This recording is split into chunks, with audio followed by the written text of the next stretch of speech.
Okay, next on deck, make some noise for Tara Summers!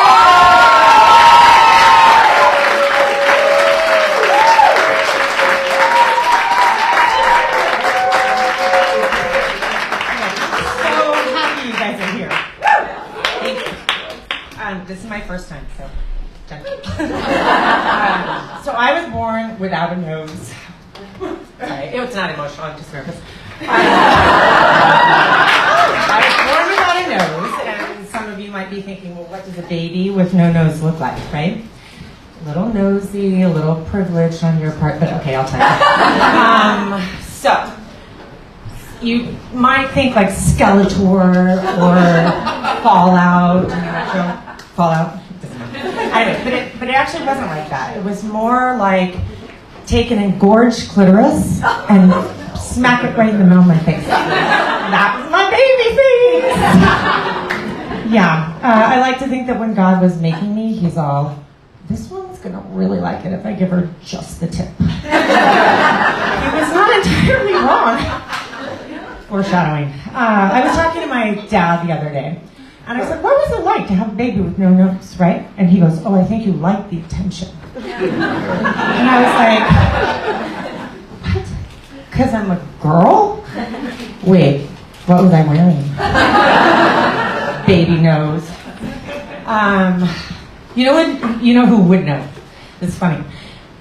My mom would know what I was wearing. Yes, we call her Fancy Nancy because she is a Midwestern, Southern Baptist, Mary Kay selling pageant mom. Yeah, that was fun too. Yeah, my older sister Dana started her pageant circuit at the tender age of like 11 months or 12 months.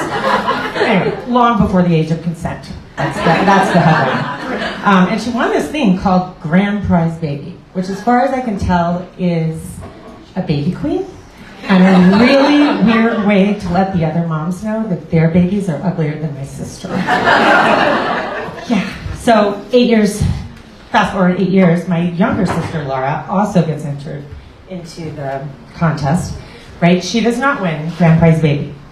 She doesn't, but she gets a consolation prize called Fattest Baby. That's real. That's some Midwest real stuff right there. Yeah. So she did not get like a little tiara, no flowers, but she did get an eating disorder and a drinking problem. That's also real, sadly. Yeah, all right. I know you guys are wondering, did I do the pageant too? I did, and I did not win. I didn't have a nose. Yeah, but I did win something. They gave me a consolation prize too.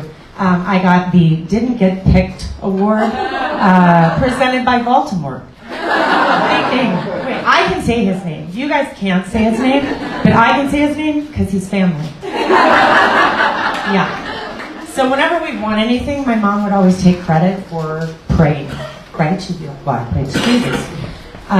She prays a lot, but she never prays for anything like that meaningful, right? So she's not praying for the people of Iran right now, right? She's not praying for like, I don't know, a presidential assassination or anything that might make the world a better place.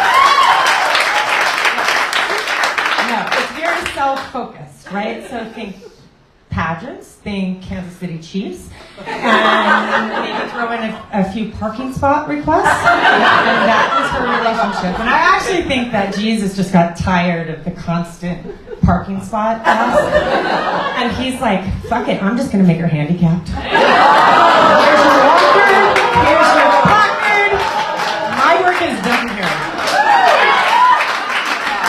Yeah. So last summer when I was home, it just got weird. Like my mom was praying so frequently that I just had this feeling. It feels like she's cheating on my dad with Jesus, right? And that sucks because my dad really likes Jesus.